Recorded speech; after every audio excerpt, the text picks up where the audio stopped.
Hello, I'm Roberto Baldwin. Welcome to the Stupid Podcast Ideas podcast. We take our worst podcast schemes, talk about what they could have been, and then promptly set them ablaze and toss them into the tire fire that is life. A new podcast will be available every Tuesday and Thursday until folks just don't want to talk to me no more. We're sick of you, Robbie. We don't want to talk to you. Today's episode is sponsored by trains.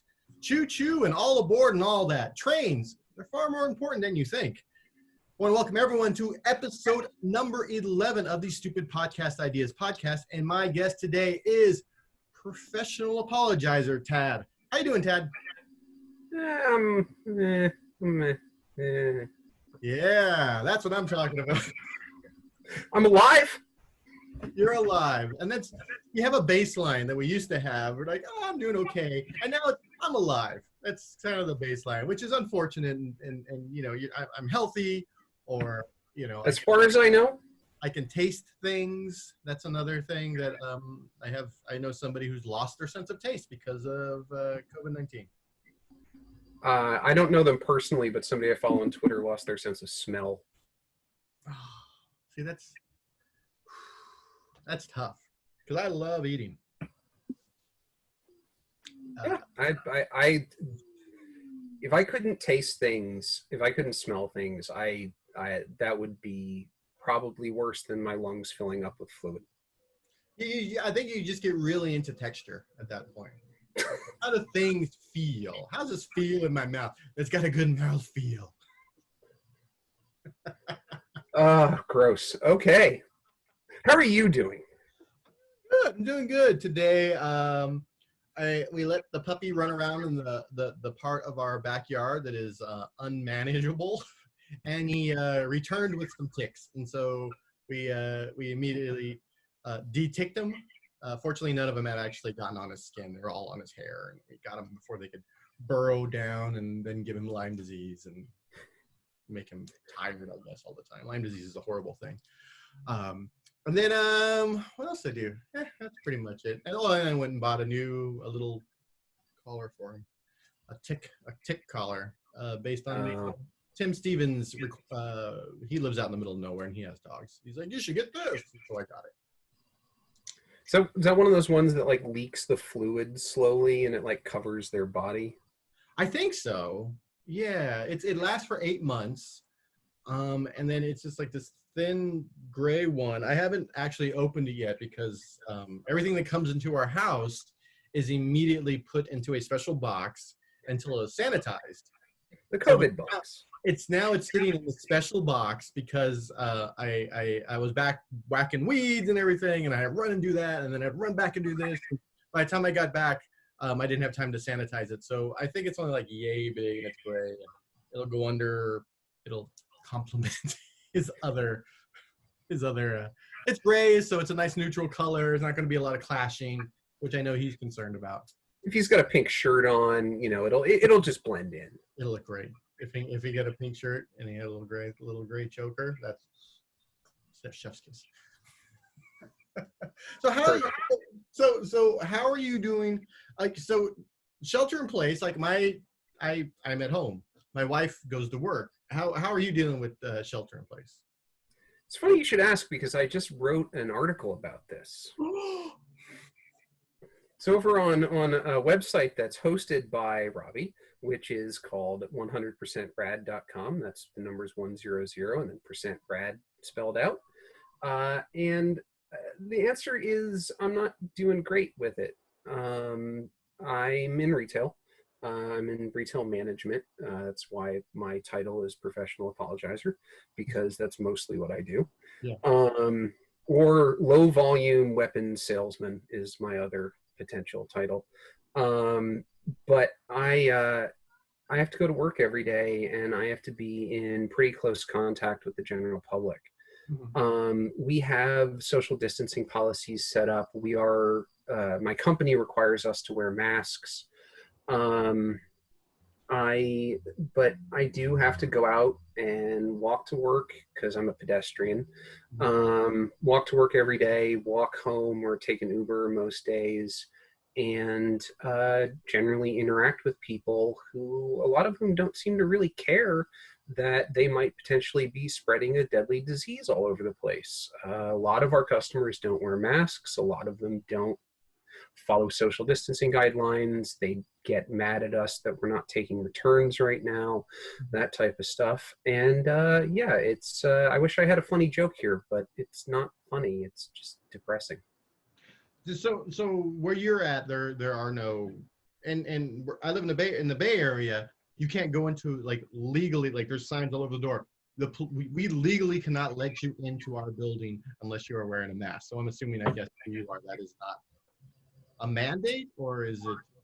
So I'm in Seattle. Governor Inslee issued basically a travel restriction where it was like, you are supposed to be wearing a mask if you can't properly social distance. Because most retail operations have instituted some sort of internal social distancing policy, the marks on the ground for checkout, customer limits, that type of thing, you don't have to wear a mask. And so a lot of people aren't.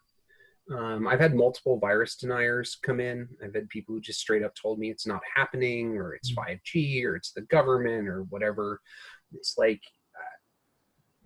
we're all wearing masks, man. Like, nobody is doing this because this is fake. We're doing it because we don't want to die. Yeah. So what percentage of would you say your customers are just completely clueless or just don't care? For some people, I think it might be at least partially a language barrier.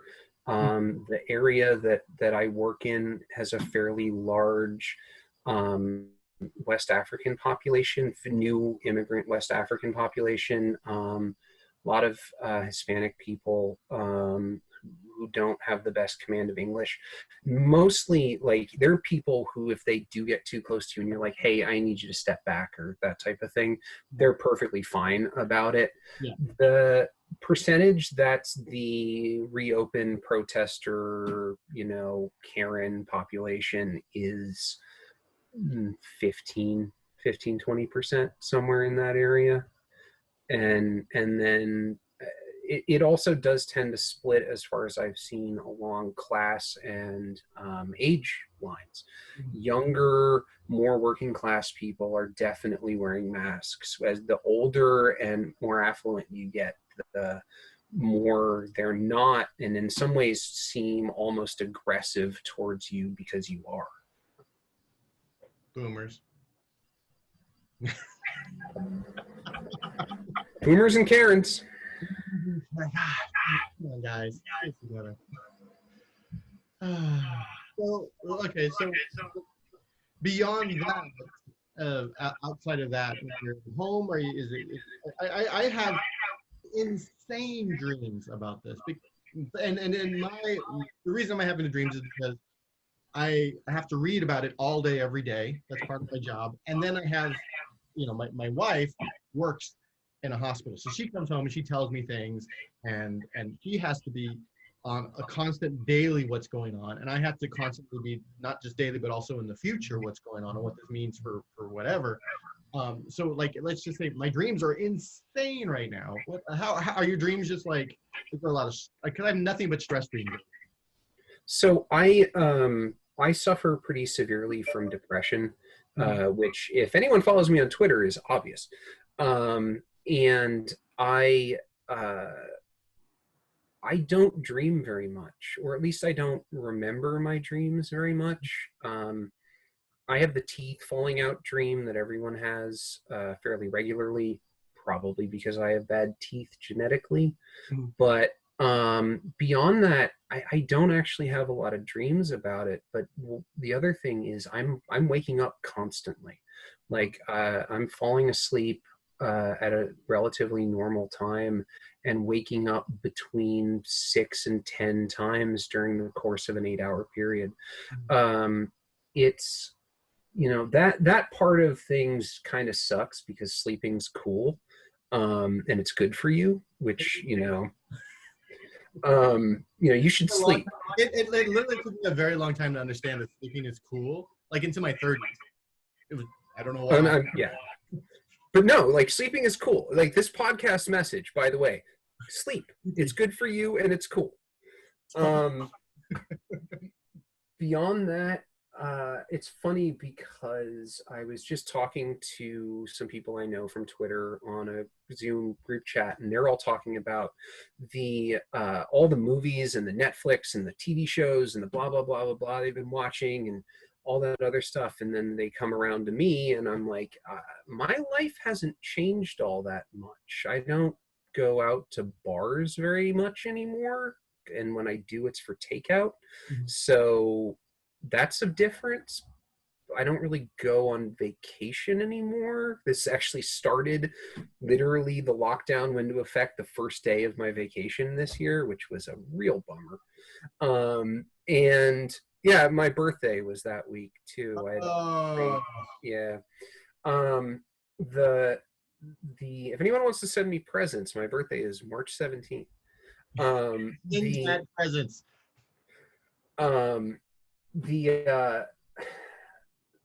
The thing with me is like I'm at work for 9.5 hours a day. I walk to work, that's an hour. If I walk home, that's an hour. So I'm out of the house for 12 hours a day. So when I get home, I don't have that much time to indulge in things like that, you know. I'm trying to do little stuff here and there. Trying to learn how to pick locks.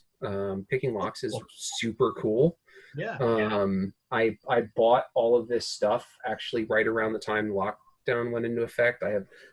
It's over there. I'm not going to grab it, but I literally have like fishing tackle boxes full of stuff with like lock picks and turning tools and all that other stuff in it, and then another one that's full of locks and pieces of locks and things like that, because I just find all that mechanical stuff really interesting, and who knows, someday it might come in handy.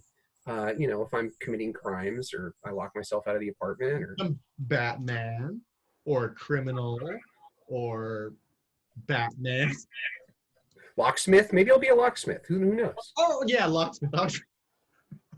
I guess that seems like the most logical. No, it's crime. Crime is the most logical, but I don't think past that. I really don't think criminals like take the time to pick locks, because if there's a door and then there's a window, they're just like rock window. For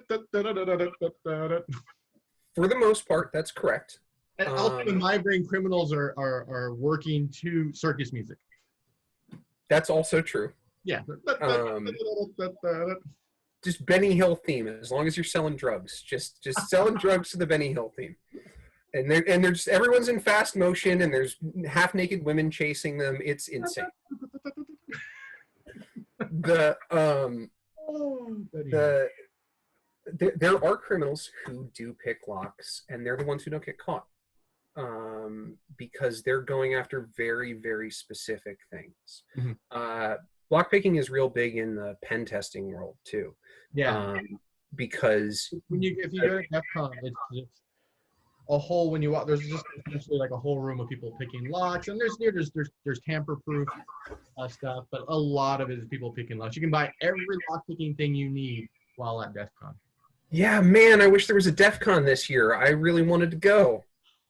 I actually really like DEF CON. I know that, you know, there is a sense of, especially if you're a journalist, because people just kind of like, and the goons who are the people like sort of the sheriff, not just the deputies of DEF CON, they just love to fuck with the journalists. They don't really care. But I actually enjoy it, and I was probably going to go this year for car hacking, but womp womp. Yeah, I've never been, and it's one of those places where it's like, it was always a whisper somewhere. Oh, like DEF CON, go to DEF CON, they'll hack your phone, you'll be on the wall of shame, you know, all that kind of stuff. And it's like, no, they won't. Shut up. Well, they will. Not me, but other people, yeah. But the thing with it is that I finally am at a point in my life where I probably could have gone. Like, I could have found the time to go. I've got another cell phone that I can throw a burner sim in, whatever, all that kind of stuff. And I don't get to do that. And I said this on Twitter a little while ago, but I miss looking forward to things. Yeah, I was talking to another member of my band today. Which one? Which band? Which band? The North American Scum, like the big one, the one that everyone goes to see. The band, yeah.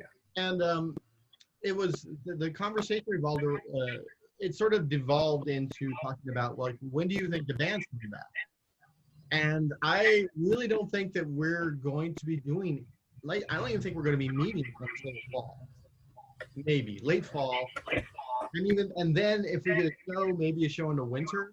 But that's, to me, that's sort of best case scenario, because there's a lot of variables that happen when you have a band with 7 people. Some people are partners with people who may be immune compromised. I have a wife who works in the hospital, which means she comes home, and even though we, like, essentially wipe everything that she brings in the house down, there's always the possibility that she brings in something. I get it. I go to band practice. I get it to somebody in my band who goes home and visits somebody on this whole, like, the domino effect of the virus. And so it's just like, well, for the sake of everybody's health, you just have to, like, well, I know this is a thing that we love to do. We love hanging out together. We love, meeting every week. We love doing shows, but yeah, so yeah, looking forward to things, because looking forward to shows is always sort of a thing.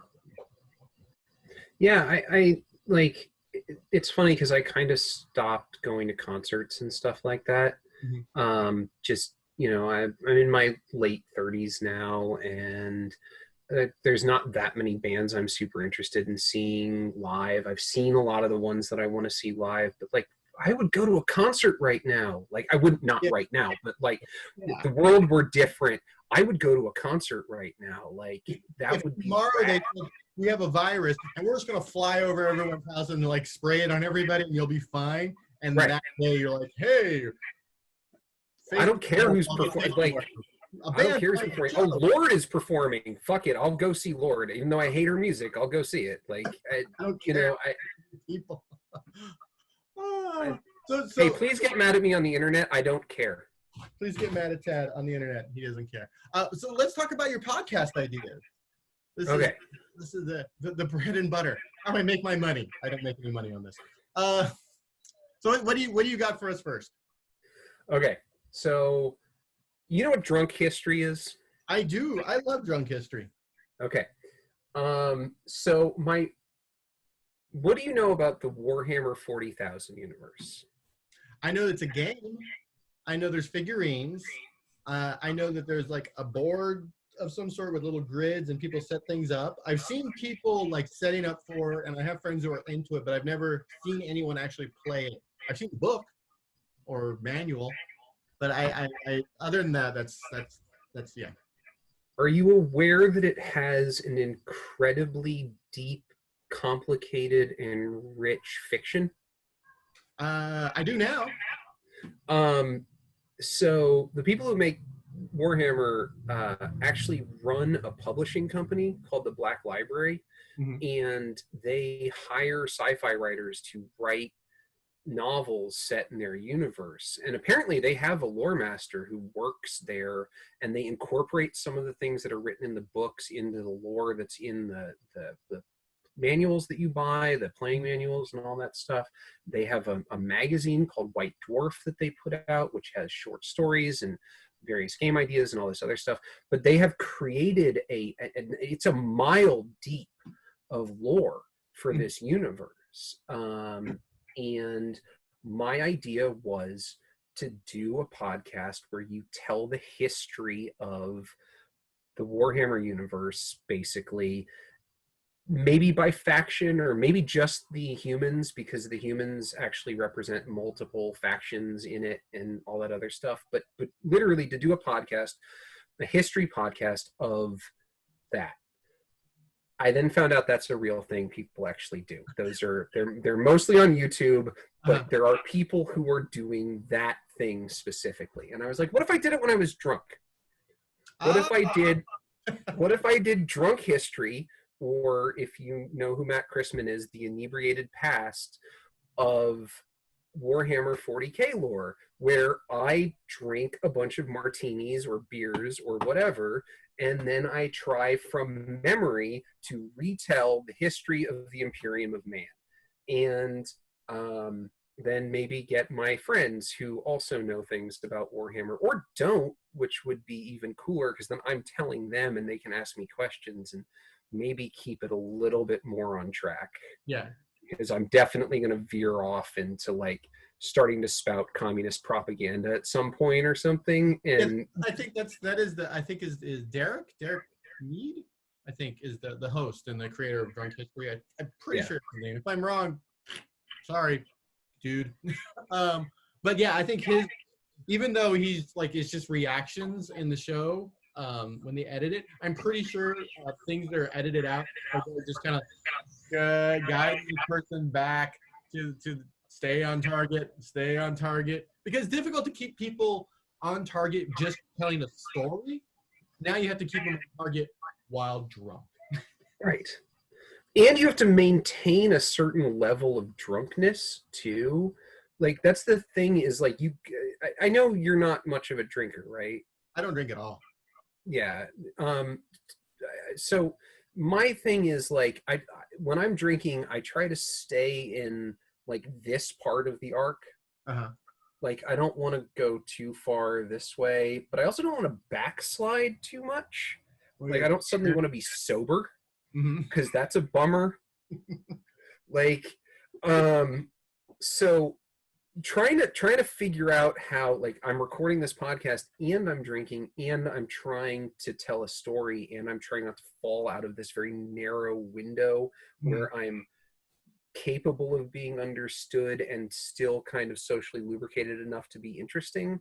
Like that would be I think to make this work, because there's already like you said, there's already the podcast, and the drunk thing it's cool, but I think what you also have to be doing at that time is either A, painting a figurine, because I know that's like a thing.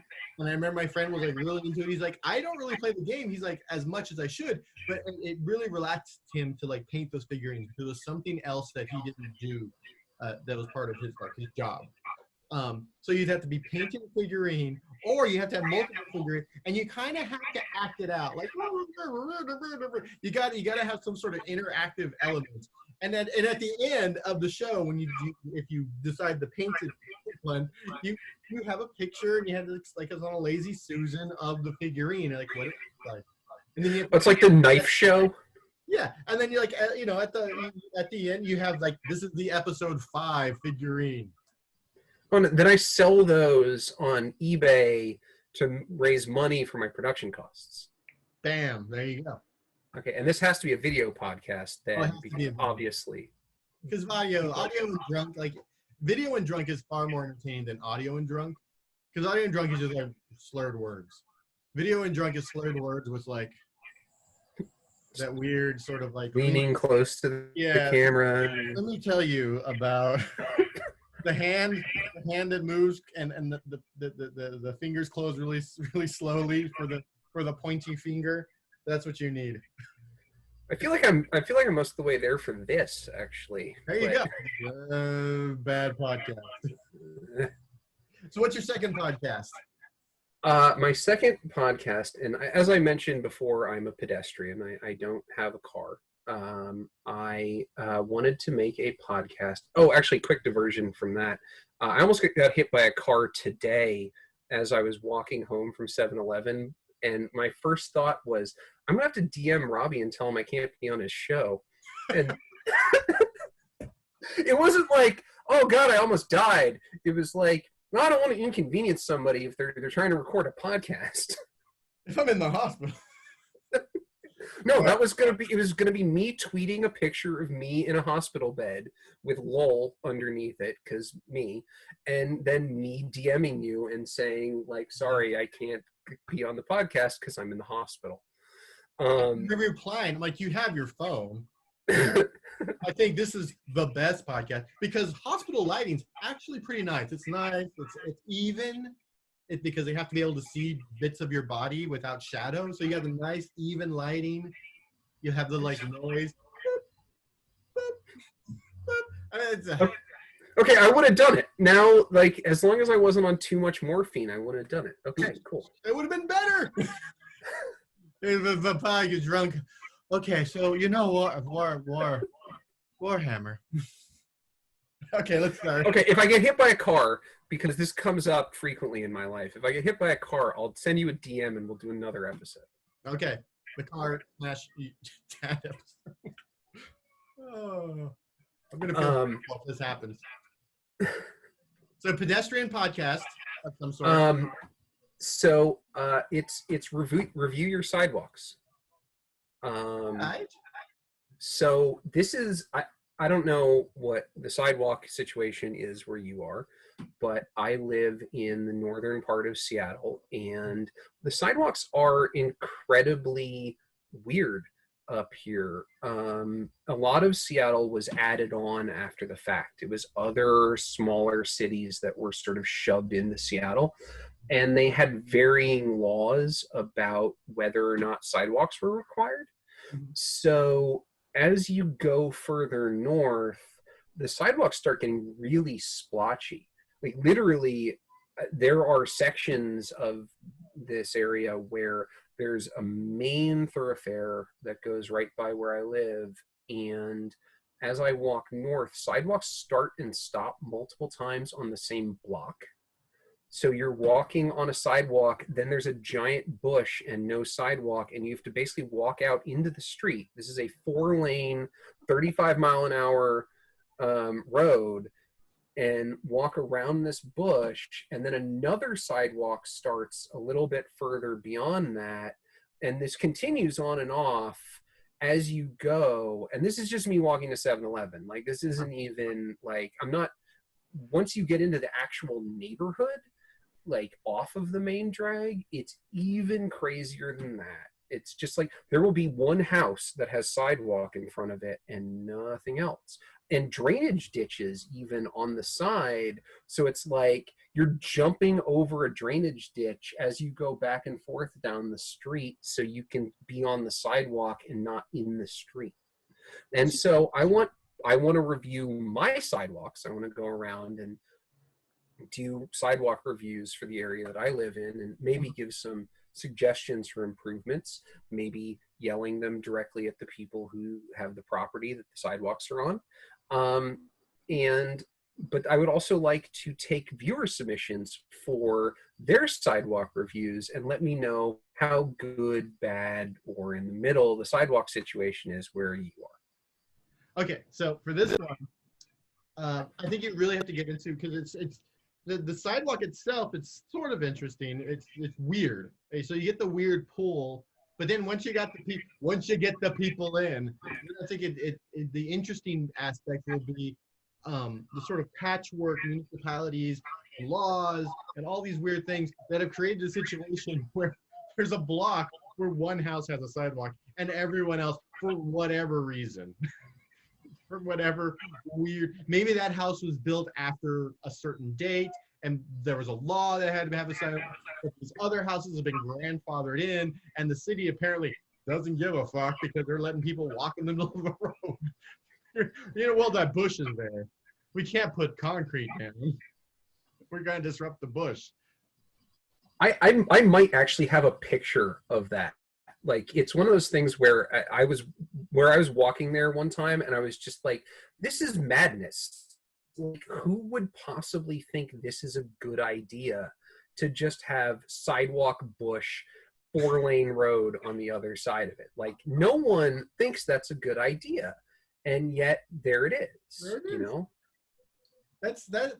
And I think there is a if you get sidewalks from around the world, because some sidewalks are actually, there's like some of the sidewalks in San Francisco, when you walk to a corner, you're walking across the street to the intersection, they'll have stamped into the concrete the name of the street, the cross street you're about to go. So let's say it's 23rd Avenue, it's each one 23rd Avenue, and then have an RD, a little RD above. Some of them, they're just wrong. and they've been wrong for years, and only recently have they been fixing them. So let's be like, so the example would be 23rd, but instead of an RD, it'd have TH. So it'd be 23rd. Yeah. Avenue. And I think that's sort of interesting. Like, why did it take so long? Because you can see the ones that are wrong because they have a brand new path, which is like a little square or a little rectangle that's been sliced out. They've slathered in some new concrete and then put the correct. Or avenue is spelled wrong, like AEV. It's just like a weird sort of like. It's funny because I lived in San Francisco, and I feel like I saw that stuff when I lived there, but it just sort of passed by me a lot of the time. And then every so often you'd see 23rd, and you'd just be like, no. Or like they'd have them backwards. It's like, this is Eddie, and it's like, no, Eddie's this one. Oh, yeah. Not... Maybe like Eddie and like Larkin or something. You're like, no, you got these backwards. Oh, I'm glad I live here. Totally get along. Also, that's human poop. Also, there's poop. I think what happens is that you're so concerned about the poop, especially if you live. I lived in the Tenderloin. You lived in the Tenderloin, I believe. Yeah, so we both lived in the Tenderloin, where you're like, I got to keep an eye out for poop. Got to watch out for the poop. You're not really concerned about the street naming. And by the time I moved out of the Tenderloin, like smartphones weren't a thing still. I think, like I didn't even have I don't think I had a cell phone when I lived in the city. And so we weren't taking pictures because you had like, you had to pay for film, or maybe you had a shitty digital camera and you didn't want to like fill up your 2 gigabyte or 2 megabyte video card or SD. Oh, I took 3 pictures and now I have to plug this into something and take all the... Yeah, I'm not going to take a picture of the road. Now that we have phones, we're taking pictures of all sorts of crap for years. And then they send it into my podcast where I review their street, and I give it a bad review because you misspelled Avenue. What are you doing? You're the Department of Public Works. What are you doing? You should also share the Department of Works website or phone number. Here's who you need to call. Yeah, no, that's it's a call to action. The end of every episode is a call to action where I want you to email somebody or call somebody and say, this needs to get fixed. This is fucked up. People need to walk. Like, let's go. More than a bush needs to be there. I don't have a picture of the bush, or I can't find it quickly in my recent photos, but I'm going to take a picture of it the next time I walk that way, and I'm going to fucking text it, or I'm going to post it on Twitter and tag you in it, because you need to see this. It's madness. It's like, this bush is huge too. This bush is as big as the room I'm in right now. Like, the bush is grandfathered in, and we can't do anything about the bush. The bush is technically a person. It's like that mountain in New Zealand. People, corporations, the bushes, they're all the same now, according to the government. This bush has contributed a lot of money to the Chick-fil-A fund. Like, yeah. You just want to, okay, fine.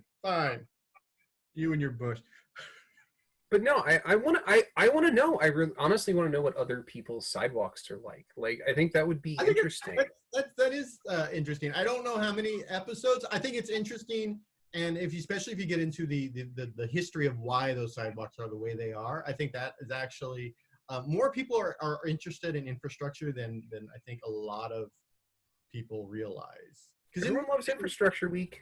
Yeah, every infrastructure, but like especially like small town or big city or even mid-sized city infrastructure is always kind of interesting. Like, why are things the way they are? And if you can get into that, like, someone sends something in, it's a lot of work. I would really like foreign people to get in touch, because I want to know, like, what are rural Dutch streets like? What's the street situation in Bangladesh? Like, where do people walk? Do you have a sidewalk? If you don't have a sidewalk, where do you walk? Like, that's because I've been a pedestrian most of my life. I grew up in New York City. I lived in New Orleans. I lived in San Francisco. Like, I've actually never owned a car. Like, I've had cars that I could use, but I've never owned my own car. And I would love to know more about walking culture in other places. And maybe this could just be a walking culture podcast where it's not just about, sidewalks, but like I'm broadening the scope. I like the idea, because if you say walking culture, people are thinking it's like runner's world, but for walking. I think Right. if you specifically hone in on sidewalks, and then from that you build out this sort of this explainer of like what the culture is. Let's say in Bangladesh, you get someone and you get it again. I think you need a couple people, one or two. You don't need the person who's sending it in. They don't have to be on. Maybe they can like call. Maybe they can just send you an email or whatever.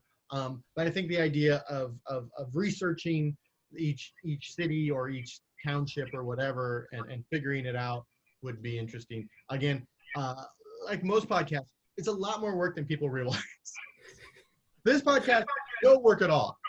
I don't edit this podcast. This is like the least amount of work that I do on absolutely anything. And it says recording right here. I assume that's the podcast. That's it. That's it. I'm just recording right here. I don't tweak. I turn up the audio a bit because that's it. And I wrote the song really quickly. The graphics I made in Giphy on my phone. It is. Are you gonna put a picture of a train in when you say that it's? You know what? I did that for like one or two podcasts. Could you do it? Could you do it for me? I liked it. Okay, I'll add a train. Yay! I'll add a train. Do you have a third podcast or a third idea? Yeah. So the third idea is actually the like kind of okay idea, which is the Zoom call I just mentioned, where me and a group of people I know, most of whom live in California, get together and yell at each other about movies. It's called Yelling About Movies. We actually are already doing this. We have a hashtag on Twitter, which is hashtag YABTM, Yelling About Movies. And it's just us throwing our opinions at each other and also saying that each other's opinions are wrong. A lot. Like, no, you're wrong about that. This movie is actually amazing. Stop saying it's bad. I hate you. Is it like a book club? Do you all go off every week and you're like, this week we're going to watch Star Trek 3, The Search for Spock, or is that, I think that's 3. Anyway, you're going to watch Star Trek, The Search for Spock, and then you come back and you get together and you get on Zoom and you're like, this is bullshit. Absolutely not. That is far too much planning and work. No, this is scattershot stream of consciousness. Like, we're talking about like this Ryan Reynolds movie, and we ping off of that onto this Ryan Reynolds movie, and we ping off of that onto this other movie over here, and then this TV show, and just constantly telling each other that we're wrong. Like, it's just the most cathartic thing in the world, because all you're doing is yelling at someone that their opinions are wrong, and no one's getting their feelings hurt. Like, it's Twitter, but none of it's for real. Like, it's Twitter without the personal attack, because your opinion isn't as ingrained into your ego as folks on Twitter have created. Like, if my opinion is I love the Never Ending Story, and if someone's like, I don't like that movie, fuck you! You're attacking me. You're attacking my family. You're attacking my ancestor. You're attacking the lady who lives down the street who named her dog Falcon. Yeah, and I mean, honestly, I don't like the Never Ending Story, and I'll yell about not liking the Never Ending Story all the time. But like, at the end of the day, none of us hate each other when it's over. You know, it's just like, we're gonna get together again in like a week and do this again because it's fun. We're just enjoying ourselves, because when I just start yelling "fuck Quentin Tarantino" over and over again, everyone's just like, "Oh, Tad's here," and it's like, yeah, because my opinion about Quentin Tarantino is widely known and understood in this group. So if you're talking about, Inglourious Bastards, and I'm just sitting in the corner on the Zoom call going, "Fuck Quentin Tarantino," they're just gonna understand that, and I think people might enjoy watching it because we do all know a lot about film and filmmaking. Like there's people in here who have written for film, people who made films. I It's not obsess. just the armchair. Like I watch a few films every once in a while. These are actual like either like maybe not, maybe film students, maybe not, maybe but people who work either in the industry or have actually like delved into films, not just like I love Marvel Universe, everything else is stupid. No, I have literally in my living room plastic containers full of DVDs. I have at least 4 of them. I have a whole shelf right here of Blu-ray movies because I buy movies because I consume that in a specific way and I don't want to lose it to Netflix and that kind of stuff. So like we are all people who own a lot of media, who consume it but also really think about it and analyze it and understand it in a way that's deeper than a lot of people who would argue about things on the internet with regards to film, which is why we don't get mad at each other when our opinions don't match up. Mm-hmm.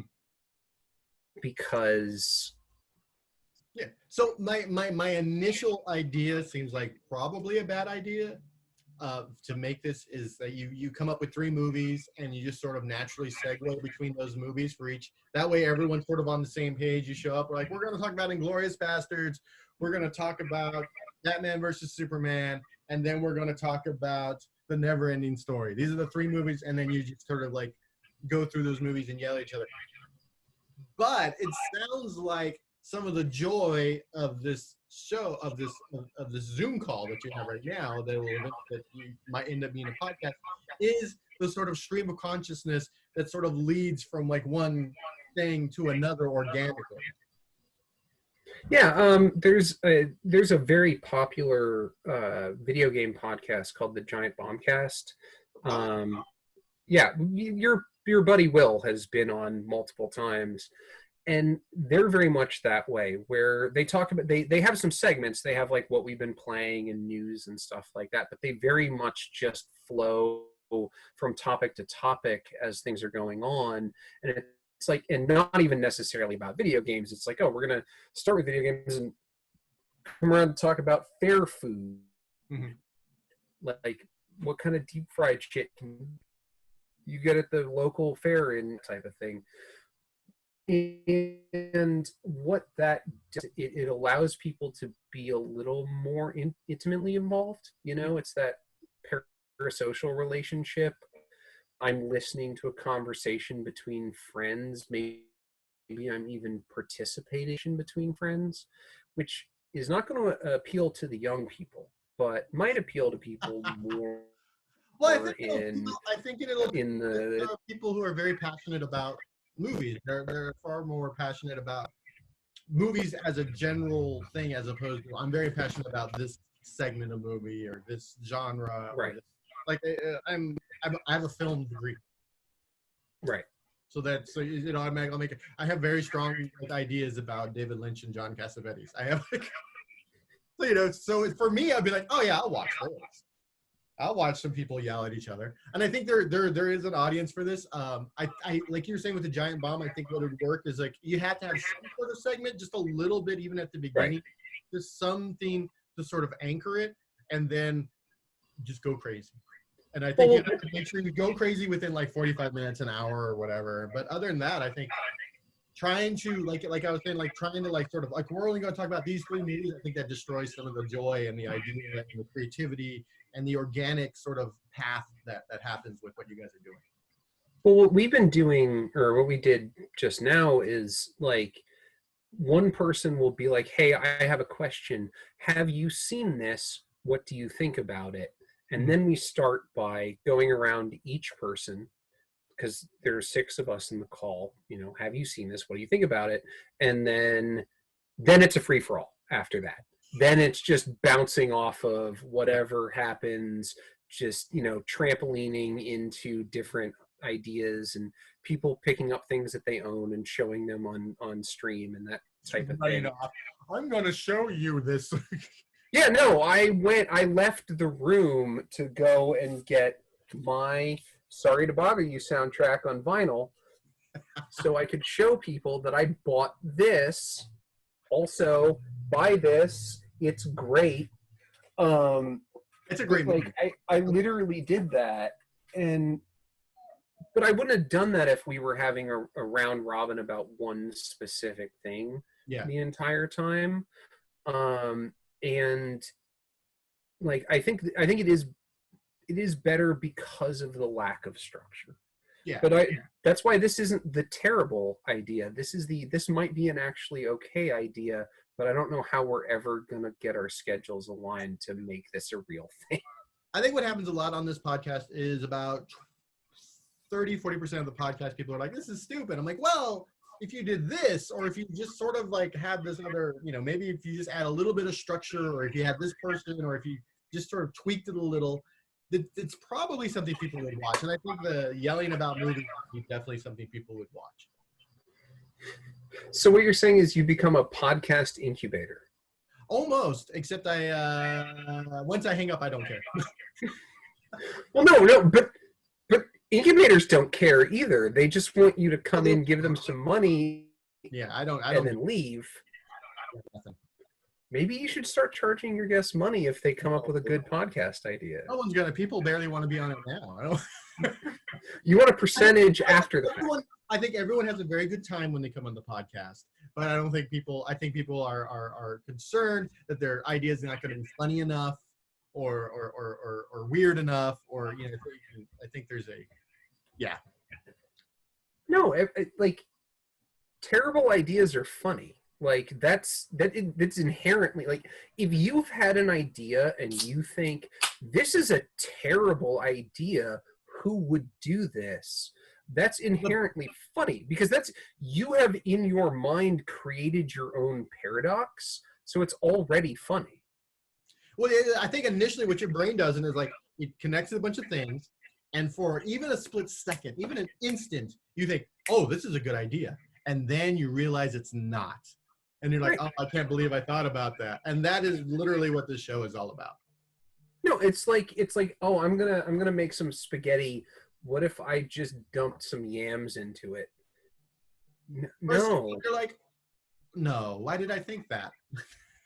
But the spaghetti yam podcast would be hilarious. Like, well, it'd be one podcast of you making spaghetti, figuring out how you're gonna make the yams, chopping up the yams, boiling the whatever, however you cook your yams, and then put it in the spaghetti. And at the end of the podcast, you have to eat it, and then you have to say, "This was a bad idea.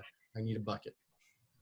But everyone would think it was funny because you've put all that work into it, and then at the end, it's become a disaster. Yes. And so with that, at the end, it's become a disaster, just like our lives. America. Well, Ted, thank you so much for being on the show. Thanks for having me. Go through. Okay, so drunk Warhammer history. Where I'm assuming you should also be painting a figurine, because nothing's funnier than someone with paint all over their hands, their face, and then a horrible figurine at the end. Fucked up my shirt in the middle of it too somehow. Yeah, I gotta throw this shirt away. Sidewalks, your sidewalks, and then it's sort of like an idea, like how the history of the sidewalks in your town or city. Or I do appreciate you walking me through that to like an actual street culture podcast. Like, I now actually kind of want to do that. Yeah, and that's what I end up doing. But then you have to remember, podcasts take a lot of work. Like that podcast sounds like a lot of work, and a lot of like stuff like editing. And then a favorite that you're already kind of doing, you guys just have to hit record, I guess, yelling about movies, where a bunch of you and your friends get on. You're all movie aficionados. You're all very deep into movie culture. And then you have some strong opinions about movies. And then at the end, you all hug, at least via Zoom. Yay, movie hugs. Well, thank you so much for being on the podcast, Ted. I really appreciate it. Thanks for having me, Robbie. I enjoy the Wu-Tang Clan shirt. Look at that. ODB. Rest in peace, Big Baby Jesus. As always, this is the Stupid Podcast Ideas podcast. I will have a new episode going up on the internet somehow, Spotify, YouTube, whatever, every Tuesday and Thursday until people do not want to talk to me anymore. When they're sick of talking to me, I'm just going to stop doing this because it doesn't matter. Thanks again, everybody. Bye-bye.